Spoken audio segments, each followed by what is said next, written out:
ना आप सभी का दिन शुभ और मंगलमय हो। अब तक की सभी कथाएं सुनने के लिए आप सबका बहुत बहुत धन्यवाद।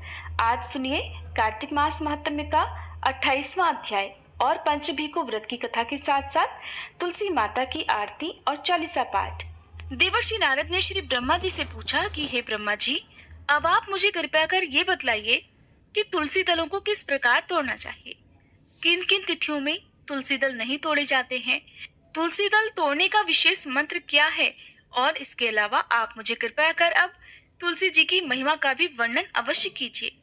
तब देवर्षि नारद के प्रश्नों का उत्तर देते हुए श्री ब्रह्मा जी ने कहा, हे नारद, तुलसी दल या पत्तियां जब भी तोड़नी हो तो उसके लिए वैधृति और व्यतिपात इन दो योगों में, रविवार, एकादशी, अमावस्या और पूर्णिमा इन तिथियों में, संक्रांति और जन्म मरण छूत में तुलसी दल तोड़ना वर्जित माना जाता है। इन तिथियों को भूल से भी तुलसी दल नहीं तोड़ना चाहिए। संक्रांति, अमावस्या, एकादशी और रात्रि और दोनों संध्याओं में अर्थात सुबह सूर्योदय से पहले और शाम को सूर्यास्त के बाद भी कभी तुलसी दल ना तोड़ें। किंतु तुलसी के बिना श्री हरि की पूजा संपूर्ण नहीं मानी जाती, इसलिए निषेध समय में तुलसी वृक्ष से अपने आप गिरी हुई पत्तियों से भी पूजा की जा सकती है। पहले दिन के पवित्र स्थान पर रखे हुए तुलसी दल से भी भगवान की पूजा की जा सकती है। अर्थात कहने का तात्पर्य यह है कि जो तुलसी दल आपने एक दिन पहले भगवान को अर्पित किए हैं, उन्हीं को गंगा जल से धुलकर दोबारा से भगवान को अर्पित किए जा सकते हैं। शालिग्राम भगवान की पूजा के लिए इन वर्जित तिथियों में भी तुलसी दल तोड़े जा सकते हैं। बिना स्नान के और जूता पहनकर कभी भी तुलसी दल ना तोड़े और ना ही तुलसी जी को स्पर्श करें। हे देवर्षि, अब मैं तुम्हें तुलसी दल को तोड़ने का नियम भी बताता हूँ। तुलसी का एक एक पत्ता ना तोड़कर पत्तियों के साथ अग्रभाग को तोड़ना चाहिए। तुलसी की मंजरी सभी फूलों से बढ़कर मानी जाती है। मंजरी तोड़ते समय उसमें पत्तियों का रहना भी आवश्यक होता है और इस प्रकार मंत्र पढ़कर पूज्य भाव से पौधे को बहुत ज्यादा हिलाए डुलाए बिना तुलसी के अग्रभाग को तोड़ना चाहिए। इससे पूजा का फल लाख गुना बढ़ जाता है। ये मंत्र है, मातस तुलसी गोविंद हृदयानंद कारिणी नारायणस्य पूजार्थम चिनोमि त्वाम नमोस्तुते। देवर्षि, तुलसी दल तोड़ने के अन्य मंत्र इस प्रकार हैं। ओम सुभद्राय नमः, ओम सुप्रभाय नमः। तुलसी दल तोड़ते समय श्रद्धा पूर्वक सबसे पहले तुलसी जी को प्रणाम करके फिर इन मंत्रों का जाप करते हुए ही तुलसी दल तोड़ना चाहिए। सभी को अपने घर में, अपने आंगन में तुलसी जी का पौधा अवश्य ही लगाना चाहिए। जहाँ पर नित्य नियम से तुलसी की पूजा होती है, उस घर में साक्षात लक्ष्मी जी का वास भी होता है। स्वयं भगवान नारायण तुलसी जी को अपने मस्तक पर धारण करते हैं, क्योंकि यह मोक्ष कारक तो है ही, भगवान की भक्ति भी प्रदान करती है। भगवान की उपासना, पूजा और भोग में तुलसी दलों का होना अनिवार्य माना गया है। हे देवर्षि, कहने का तात्पर्य यह है कि जो भी मनुष्य तुलसी अपने घर में लगाता है, जब तक उसकी शाखा, प्रशाखा, बीज, पुष्प और सुंदर दलों के साथ पृथ्वी पर बढ़ती रहती है, तब तक उनके वंश में जो जो जन्म लेते हैं, वे 2-2 हजार कल्पों तक श्री हरि के धाम में निवास करते हैं। संपूर्ण पत्रों और पुष्पों को भगवान के चरणों में चढ़ाने से जो फल मिलता है, वो बस एकमात्र तुलसी दल के अर्पण से ही प्राप्त हो जाता है। 100 भार स्वर्ण और 400 भार रजत के दान का जो फल है, वही तुलसी वन के पालन से मनुष्य को बड़ी सुगमता से प्राप्त हो जाता है। जिसके घर में तुलसी का पौधा या बगीचा होता है, उसका वह घर साक्षात तीर्थ के समान होता है और वहां यमराज के दूत भी कभी नहीं जाते। हे नारद, अब मैं तुम्हें तुलसी की माला धारण करने के संबंध में कुछ महत्वपूर्ण बातें बताता हूँ। तुलसी की माला धारण करने के संबंध में शालिग्राम पुराण में कहा गया है कि भोजन करते समय तुलसी की माला का गले में होने से अनेक यज्ञों का पुण्य प्राप्त होता है। जो कोई तुलसी की माला धारण करके स्नान करता है, उसे गंगा स्नान करने जैसी सारी नदियों के स्नान का फल प्राप्त हो जाता है। तुलसी माला तुलसी जी के पौधे से निर्मित की जाती है। तुलसी परम पवित्र और आध्यात्मिक तथा औषधि गुणों से अपने आप में परिपूर्ण है। इस माला से भगवान विष्णु, श्री राम, श्री कृष्ण और गायत्री मंत्र का जप अत्यंत शुभदायी होता है। वैष्णव दीक्षा से दीक्षित साधु संत और गृहस्थी भक्तजन इसे कंठी के रूप में भी धारण करते हैं। तुलसी वन के नीचे किया गया पिंडदान पितरों के लिए अक्षय होता है, उन्हें मोक्ष प्रदान करता है। गले में तुलसी जी की माला धारण करने से जीवन शक्ति बढ़ती है, बहुत से रोगों से मुक्ति मिलती है। इस माला को धारण करने से शरीर स्वस्थ होता है, शरीर निर्मल, रोग मुक्त और सात्विक बनता है। तुलसी शरीर की विद्युत संरचना को सीधे सीधे प्रभावित करती है। इसको धारण करने से शरीर में विद्युत शक्ति का प्रवाह बढ़ता है और जीव कोशों द्वारा धारण करने के सामर्थ्य में वृद्धि होती है। गले में माला पहनने से बिजली की लहरें निकलकर रक्त संचार में रुकावट नहीं आने देती। प्रबल विद्युत शक्ति के कारण धारक के चारों ओर चुंबकीय मंडल विद्यमान रहता है। तुलसी की माला गले में धारण करने से आवाज सुरीली होती है, गले के रोग नहीं होते। और हृदय पर झूलने वाली तुलसी माला फेफड़े और हृदय के रोगों से बचाती है। इसे धारण करने वाले के स्वभाव में सात्विकता का संचार होता है। तुलसी की माला धारक के व्यक्तित्व को आकर्षक बनाती है। अगर तुलसी की लकड़ी से बनी हुई मालाओं से अलंकृत होकर मनुष्य देवताओं और पुत्रों के पूजन आदि कार्य करे तो वह कोटि गुना फल देने वाला होता है। जो मनुष्य तुलसी की लकड़ी से बनी हुई माला भगवान विष्णु को अर्पित करके पुनः प्रसाद रूप से उसे भक्ति पूर्वक धारण करता है, उसके सभी पाप नष्ट हो जाते हैं। तुलसी जी के दर्शन करने पर सारे पाप समुदाय अपने आप ही भस्म हो जाते हैं। स्पर्श करने पर यह शरीर को पवित्र बनाती है, प्रणाम करने पर रोगों का निवारण करती है और जल से सींचने पर यमराज को भी भय पहुंचाती है। तुलसी लगाने पर यह भगवान के समीप ले जाती है और भगवत चरणों में चढ़ाने पर मोक्ष रूपी फल प्रदान करती है। देवर्षि नारद को तुलसी जी की महिमा का वर्णन करके श्री ब्रह्मा जी कुछ क्षणों के लिए मौन हो गए। आज का अध्याय समाप्त हुआ। अब सुनिए भगवान कृष्ण की भक्ति की कहानी। एक बार समुद्र किनारे एक गांव में कृष्णाबाई नाम की एक बूढ़ी माई रहती थी। वह भगवान कृष्ण की परम भक्त थी, एक झोपड़ी में रहा करती थी। कृष्णाबाई का वास्तविक नाम तो सुखिया था, पर कान्हा जी की भक्ति के कारण गांव के लोगों ने उनका नाम ही कृष्णाबाई रख दिया। गांव में घर घर जाकर झाड़ू पोछा करना, बर्तन साफ करना और खाना बनाना ही उनका काम था। कृष्णाबाई रोज फूलों की माला बनाकर किसी प्रकार समय निकालकर दोनों समय ही श्री कृष्ण जी को पहनाया करती और फिर समय मिलने पर घंटों घंटों कान्हा जी से बात किया करती थी। गांव के लोग जब बुढ़िया को इस तरह से अकेले अकेले बातें करते देखते तो यही सोचते कि बुढ़िया तो पागल है। एक रात श्री कृष्ण ने अपनी भक्त कृष्णाबाई से ये कहा कि कल बहुत बड़ा भूचाल आने वाला है, तुम ये गांव छोड़कर इस गांव से कहीं दूर चले जाओ। अब क्या था, मालिक का आदेश था, प्रभु का आदेश था, मानना तो था ही। कृष्णाबाई ने झट से अपना सारा सामान इकट्ठा करना शुरू कर दिया और गांव वालों को भी बता दिया कि कल मेरे सपने में कान्हा जी आए थे और कह रहे थे कि कल बहुत बड़ी प्रलय आने वाली है, इस गांव को छोड़कर पास के ही गांव में चले जा। अब जब लोगों ने सुना तो उन्होंने ये तो देखा कि वो अकेली अकेली बातें करती है, तो सोचा कि शायद बुढ़िया पागल हो गई है। तो अब वो लोग भला कहाँ उस बूढ़ी माई की बात मानने वाले थे, वो तो उसे पागल ही समझते थे। जिसने भी बूढ़ी माई की इस बात को सुना वही जोर जोर से ठहाके लगाकर उसका मजाक बनाने लगता।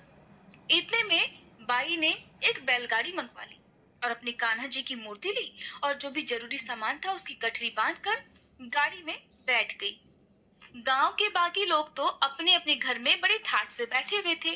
कुछ लोग थे जो बूढ़ी माई का मजाक उड़ाने के लिए घर के बाहर खड़े हुए थे। किसी को आभास नहीं था कि अगले दिन क्या होने वाला है। इतने में ही बैलगाड़ी भी आ गई। बूढ़ी माई ने झट से अपना सारा सामान और कान्हा जी की मूर्ति उस बैलगाड़ी में रख दिया और वह गाड़ी में बैठकर चली गई। गांव के लोग उसके जाने पर उसकी मूर्खता पर हंसते रहे, उसका मजाक बनाते रहे। बाई जब जाने लगी तो अपने गांव की सीमा पार कर जैसे ही वो दूसरे गांव में प्रवेश करने वाली थी कि उसे कान्हा जी की आवाज आई कि अरे पगली, जा वापस जा और अपनी झोपड़ी में से जरा वो सुई तो ले आ जिससे तू रोज मुझे माला बनाकर पहनाती है। अब मूर्ति में से ये आवाज आई तो सुनकर बूढ़ी माई तो बड़ी बेचैन हो गई, तड़प गई कि मुझसे ये भारी भूल कैसे हो गई। अब मैं अपने कान्हा की माला कैसे बनाऊंगी? ये तो मुझसे बहुत बड़ी गलती हुई। ये सोचकर उसने जल्दी से बैलगाड़ी वाले को रोका और बदहवास होकर बड़ी बेचैन होकर झोपड़ी की तरफ भागी। गांव वालों ने देखा कि ये बूढ़ी माई तो फिर से वापस आ गई, तो उसके पागलपन को देखते और खूब मजाक उड़ाते रहे। लेकिन बूढ़ी माई ने तो किसी की बात पर ध्यान ही नहीं दिया, किसी की बात को नहीं सुना, अनसुना कर दिया। और उसे चिंता थी तो बस सुई की, जिससे वो अपने कान्हा जी के लिए माला बनाया करती थी। अब जब वह अपनी झोपड़ी में गई तो झट से उसने झोपड़ी में एक कोने में तिनकों में फंसी हुई वो सुई निकाल ली। सुई लेकर वह बूढ़ी माई जिस तरह से पागलों की तरह से नंगे पांव ही दौड़ती आई थी, उसी तरह नंगे पांव भागकर गाड़ी वाले के पास पहुंच गई। जब गाड़ी वाले के पास दौड़ती हाँफती पहुंची तो गाड़ी वाला कहने लगा, माई तू इतनी परेशान क्यों है? अरे कुछ नहीं होगा। माई ने कहा, अच्छा अब चल और जल्दी से अपने गांव की सीमा को पार कर। तुझे तो कुछ नहीं पता कि कल क्या होने वाला है, और मेरे कान्हा जी ने मुझे सब कुछ बता दिया है। चल जल्दी कर। जब बूढ़ी माई ने गाड़ी वाले से कहा तो गाड़ी वाले ने तुरंत ही बूढ़ी माई का कहना माना और वह जल्दी जल्दी गाड़ी हाँक कर गांव से बाहर जाने लगा।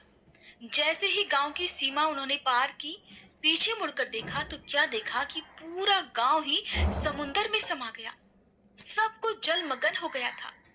पीछे छूटे गांव में ऐसी प्रलय आई थी कि चारों ओर जिधर भी देखो पानी ही पानी नजर आता था, कहीं पर जमीन दिखाई ही नहीं देती थी।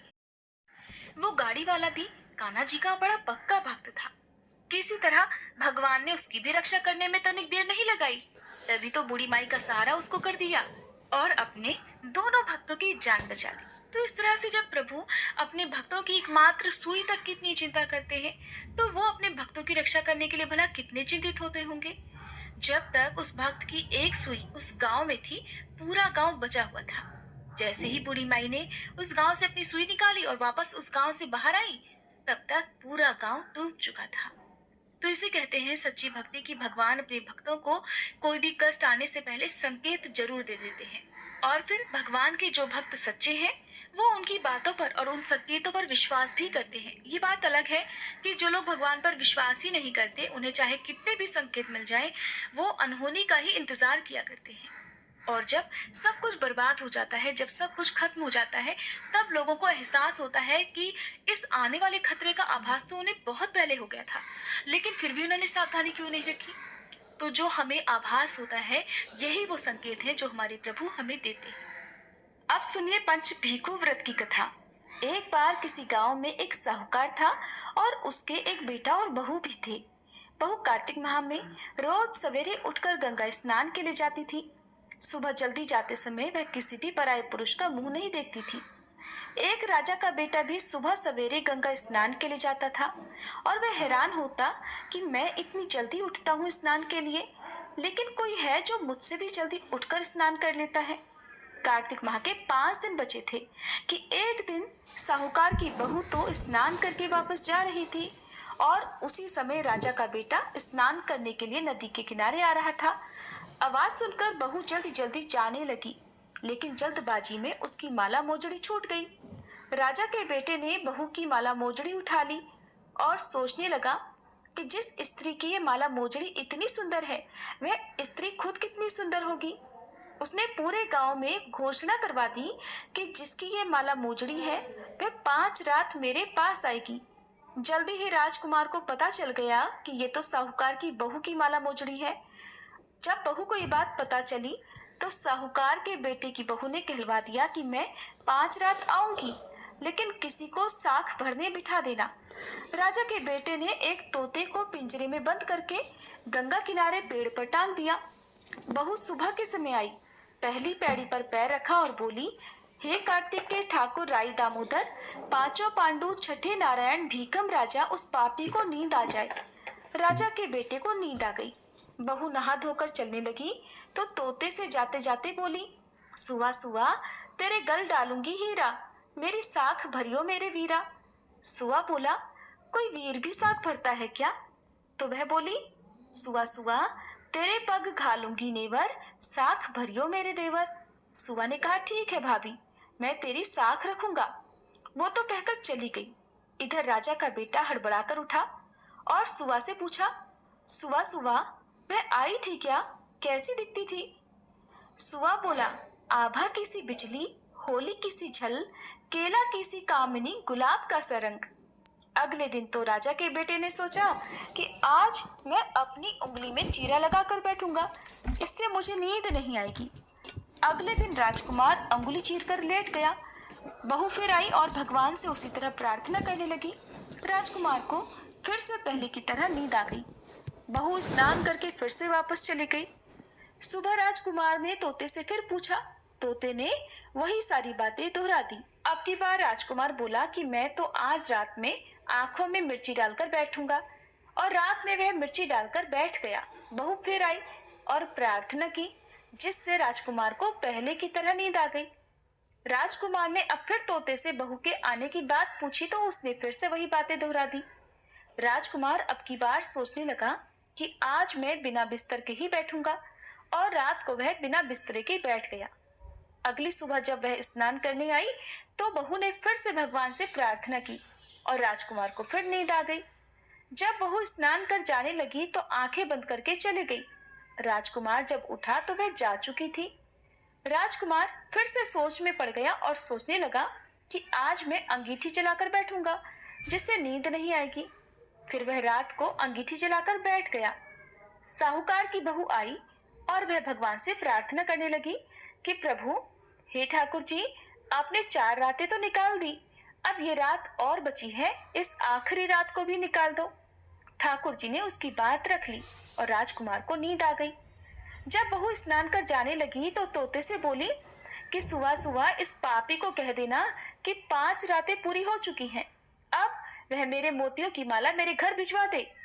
अगली सुबह राजकुमार की आंख खुली तो उसने तोते से पूछा, क्या वह आई थी? तोते ने कहा, हाँ आई थी, और उसने अपनी माला मोजड़ी मंगवाई है। ये सुनकर राजकुमार सोचने लगा कि वह तो सच्ची थी, तभी तो भगवान ने भी उसका सत्य रखा। कुछ समय के बाद राजकुमार को कोढ़ हो गया। राजा ने ब्राह्मण को बुलाकर पूछा कि मेरे बेटे का शरीर क्यों जल रहा है। तब ब्राह्मण ने सारी बातें विस्तार से राजा को बताई कि इसने क्या किया था। ब्राह्मण ने कहा कि इसने पतिव्रता स्त्री पर बुरी नजर डाली थी, इसलिए यह इस रोग से पीड़ित हुआ है। राजा ने इसके ठीक होने का उपाय पूछा तो ब्राह्मण ने कहा कि अगर यह उस साहूकार की बहू को धर्म की बहन बनाए और रोज उसके नहाए हुए जल से स्नान करे तभी ठीक हो सकता है। राजा साहूकार की बहू की माला लेकर साहूकार के घर गया और बोला कि ये माला आपके पुत्र वधू की है, इसे रख लीजिए और आपकी बहू के नहाए हुए जल से मेरे बेटे को नहला दीजिए। साहूकार बोला कि मेरी बहू तो किसी पराये पुरुष का मुंह तक नहीं देखती, आप उसे इस नाली पर बिठा दीजिए। जब वह ऊपर नहाएगी तब नीचे इस नाली के पानी से आपका पुत्र नहा लेगा। राजकुमार ने ऐसा ही किया। कुछ समय बाद उसका शरीर चंदन सा हो गया। हे पंच भीखु देवता, जैसे आपने साहूकार की पुत्र वधू का सत रखा, वैसे ही सभी का रखना। पूनो नहाई, पड़वा नहाई, 5 रतन, पंच तीरथ, पंच भीकम नहाई। 1 टका मेरी गांठ में सुनियो रघुराई, आधे का लाई आंवला, आधे की राई। राई दामोदर सांवला, जिसने सृष्टि रचाई, राजा के घर उतरी पुत्री बनाई। राजा लाया ब्याह के, रानी बन आई। 4 चक्कर 4 मक्कर 4 दिए की लौ। मैं तुझसे पूछूं श्री कृष्ण जी, कब निस्तारा होए? जब आएगा कार्तिक का महीना तब निस्तारा होए। प्रेम से बोले पंच भीखु देवता की जय। जय जय तुलसी भगवती सत्यवती सुखदानी, नमो नमो हरि प्रेसी श्री वृंदावन खानी।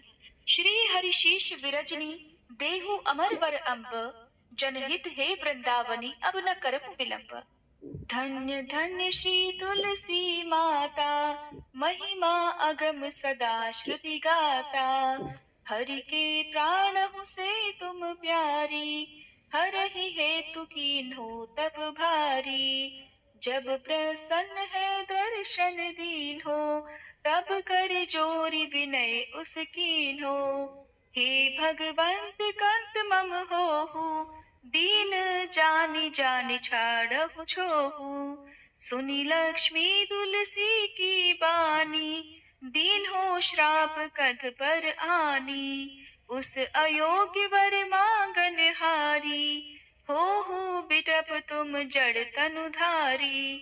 सुनी तुलसी ही श्रव्यो तेहि ठामा, करहु वास तुहु नीचन धामा। दियो वचन हरि तब तत्काला, सुनहु सुमुखी जानी होहु बिहाला। समय पाई ब्योहरो पाति तोरा, पूजहि आस वचन सत मोरा। तब गोकुल मह गोप सुदामा, तासु भई तुलसी तू बामा। कृष्ण रास लीला के माही, राधे शक्यो प्रेम लखि नाही। दियो श्राप तुलसी तत्काला, नर लोकहि तुम जन्महु बाला। यो गोप वह दानव राजा, शंख चूर्ण नामक शिर ताजा। तुलसी भई तासु की नारी, परम सती गुण रूप अगारी। अस द्वै कल्प बीति जब गयहु, कल्प तृतीय जन्म तब भयहु। वृंदा नाम भयो तुलसी को, असुर जलंधर नाम पति को। कर अति द्वंद अतुल बल धामा, कीन्हा शंकर से संग्रामा। जब निज सैन्य सहित शिव हारे, मरहि न तब हर हर ही पुकारे। पतिव्रता वृंदाती नारी, को न सके पति ही संहारी। तब जलंधर ही भेष बनाई, वृंदाढिग हरि पहुँचो जाई। शिव हित लहि करि कपट प्रसंगा, कियो सतीत्व धर्म तो ही भंगा। भयो जलंधर कर संहारा, सुनी उर शोक उपारा। तिह क्षण दियो कपट हरि तारी, लखि वृंदा दुख गिरा उचारी। जलंधर जस हत्यो भीता, सोई रावण तस हरहि सीता। अस प्रस्तर सम हृदय तुम्हारा, धर्म खंडी मम पति संहारा। यही कारण लहि श्राप हमारा, होवे तनु पाषाण तुम्हारा। सुनि हरि तुरत ही वचन उचारे, दियो श्राप बिना विचारे। लख्यो ना निज कर दूत पति को, छलन चाहियो जब पार्वती को। जड़ मति तुह अस हो जड़ रूपा, जग में तुलसी बिटप अनूपा। धग्व रूप हम शाली ग्रामा, नदी गंडकी बीच ललामा। जो तुलसी दल हम ही चढ़ई है, सब सुख भोग परम पद पई है। बिनु तुलसी हरि जलत शरीरा, अतिशय उठत शीश उर पीरा। जो तुलसी दल हरि शिर धारत, सो सहस्त्र घट अमृत डारत। तुलसी हरि मन रंजनिहारी, रोग दोष दुख भंजनिहारी। प्रेम सहित हरि भजन निरंतर, तुलसी राधा में नाही अंतर। व्यंजन हो 56 प्रकारा, बिन तुलसी दल ना हरहि प्यारा। सकल तीर्थ तुलसी तर छाही, लहत मुक्ति जन संशय नाही। कवि सुंदर इक हरि गुण गावत, तुलसी निकट सहस गुण पावत। बसत निकट दुर्वासा धामा, जो प्रयास ते पूर्व ललामा। पाठ करहि जो नित नर नारी, होहि सुख भाषहि त्रिपुरारी। तुलसी चालीसा पढ़ी तुलसी तरु गृहधारी, दीप दान करि पुत्र फल पावहि बंध्यहु नारी। सकल दुख दरिद्र हरिहार वै परम प्रसन्न, आशीय धन जन लड़ही कर बसहि पूर्णा अत्र। लाही अभिमत फल जगत मह लाही पूर्ण सब काम, जे दल अर्पहि तुलसी तह सहस बसहि हरि राम। तुलसी महिमा नाम लख, तुलसी सूत सुख राम। मानस 40 रच्यो जग मह तुलसीदास। प्रेम से बोले तुलसी महारानी की जय। तुलसी महारानी नमो नमो, हरि की बट रानी नमो नमो। तुलसी महारानी नमो नमो, धन तुलसी पूरण तप कीनो, शालिग्राम बनी पटरानी। नमो नमो तुलसी महारानी, नमो नमो हर की पटरानी। नमो नमो जाके पत्र मंजरी कोमल, श्रीपति कमल चरण लपटानी। नमो नमो तुलसी महारानी, नमो नमो हरि की पटरानी। नमो नमो कौन महीने बोई रानी तुलसा, कौन महीने हुई हरियाली। नमो नमो तुलसी महारानी, नमो नमो हर की पटरानी। नमो नमो कौन महीने हुई तेरी पूजा, कौन महीने हुई पटरानी।